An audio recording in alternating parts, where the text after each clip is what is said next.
অপলা, তুমি শুধু শব্দের ছায়া দেখেছ, শব্দের ভেতরের নীরবতা দেখনি। দুপুরকে দেখেছ ঘাম আর ক্লান্তিতে ভেজা, কিন্তু দুপুরের বুকের ভেতরে জমে থাকা হাহাকার তোমার চোখ এড়িয়ে গেছে। গোধূলিকে দেখেছ বিষণ্ণ রঙে ঢেকে যেতে, গোধূলির দীর্ঘশ্বাস যে ধীরে সন্ধ্যায় রূপ নেয় তা তুমি শোনোনি। মধ্যরাতে জ্বলে ওঠা সূর্যের দহন দেখেছ, কিন্তু দহনের ভেতরে লুকিয়ে থাকা আলোকে ছুঁতে পারোনি।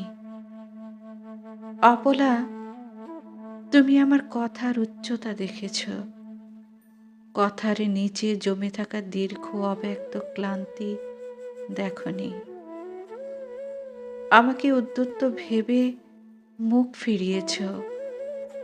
প্রেমহীন অবেলায় আমি যে ধীরে পাথর হয়ে যাচ্ছি তা জাননি।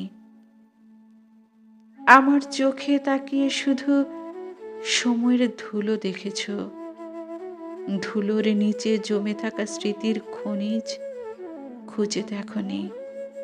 এই আমি অর্ণব, নিঃশব্দ ফসিল, এখনো ভালোবাসার স্পর্শে জেগে ওঠার অপেক্ষায়, এখনো ভালোবাসার স্পর্শে জেগে ওঠার অপেক্ষায়।